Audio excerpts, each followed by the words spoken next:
RMC, Bourdin Direct. Bien, vous êtes très nombreux à nous avoir appelé à propos de Jean-Marc Morandini. Alors, vous savez ici, comme je l'ai dit tout à l'heure, je ne suis pas un procureur, donc je ne vais pas porter de jugement ni accuser qui que ce soit. Je me contente des faits, ça me suffit. Et ensuite, je vais poser 2-3 questions à Éric Rocheblave, qui est avocat spécialiste en droit du travail, avocat au barreau de Montpellier. Mais je résume, Jean-Marc Morandini est le producteur d'une web-série appelée Les Faucons, qui raconte les coulisses d'une équipe de foot dans une banlieue parisienne. Alors, plusieurs épisodes, 4 sont apparus sur la toile, 8 devaient être tournés. Dans l'épisode 2, l'équipe se fait insulter par la coach. Bon, ça peut arriver. S'ensuit une scène de douche interminable où les jeunes comédiens sont nus et parlent de la taille de leur pénis. Bon, je sais pas si ça apporte grand chose, mais enfin bon, l'épisode se termine sur une scène de masturbation. Il y a en fait 2 visions de la scène. Lui, un jeune homme est sous un drap, l'autre, on le voit face caméra. Quels sont les problèmes?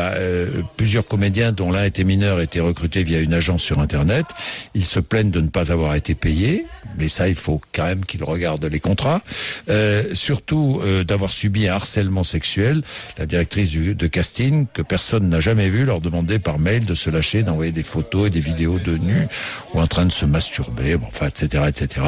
Si les comédiens refusaient, ils devaient visiblement s'en expliquer directement avec la production, Jean-Marc Morandini ou d'autres.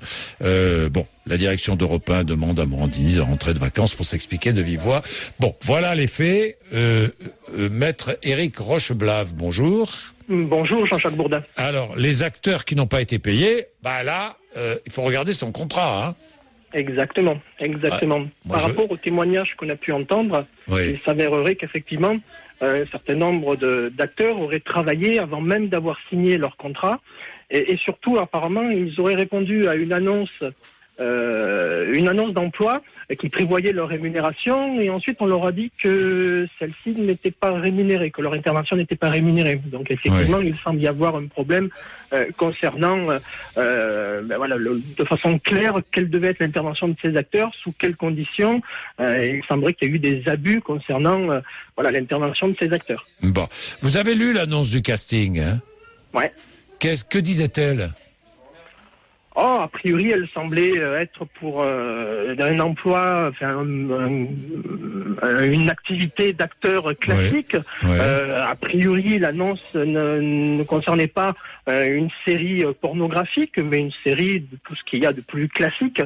Et il s'avérerait qu'ensuite, les acteurs ont été surpris qu'on leur demande des scènes de nudité et des scènes de masturbation qui n'étaient pas prévues a priori.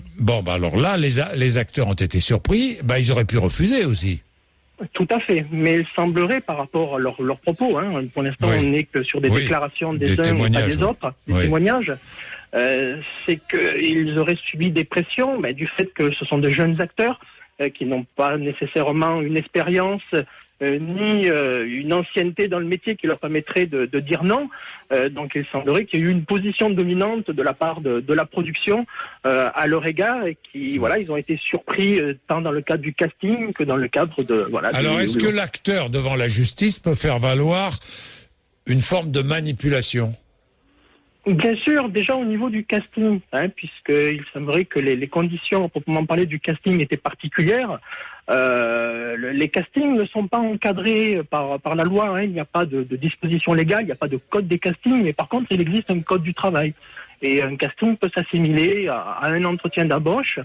Et comme tout entretien d'embauche, celui-ci doit respecter 4 obligations légales de transparence, pertinence, finalité et confidentialité. Oui, d'accord. Est-ce qu'il peut y avoir un volet harcèlement? Est-ce que certains peuvent faire valoir une forme de harcèlement? Oui, il s'avérerait qu'ils aient reçu un certain nombre de mails d'une certaine Catherine qui serait tantôt... production, donc, tantôt... On ne sait pas trop qui c'est, Catherine. Mais... Exactement, qui serait tantôt aimable, tantôt impressionnante, et qui aurait des exigences qui feraient plus ou moins impression. Donc on pourrait éventuellement rentrer dans le cadre d'un harcèlement, d'un harcèlement moral, voire... Et là, ça peut aller au pénal, là, si c'est le harcèlement. Éventuellement, il y a une qualification pénale. Le harcèlement, c'est très sévèrement puni. Hein. Tout à fait. Tout à fait. Bon, écoutez, on avait besoin de vos lumières. Maître Rocheblave, je vais pas en faire l'affaire du siècle, hein, parce que c'est pas parce que ça concerne quelqu'un, c'est pas parce que ça concerne quelqu'un qui travaille sur d'autres médias que nous allons particulièrement l'enfoncer. Moi, j'attends que Jean-Marc Morandini se défende. Il a commencé à se défendre. Je crois qu'il était en vacances à Chicago. Europe 1 lui a demandé de rentrer en 4e vitesse pour venir s'expliquer ce qu'il fait, je pense. Maître Rocheblave, il y aurait un mineur peut-être là, ça devient plus grave s'il y a un mineur parmi les plaignants.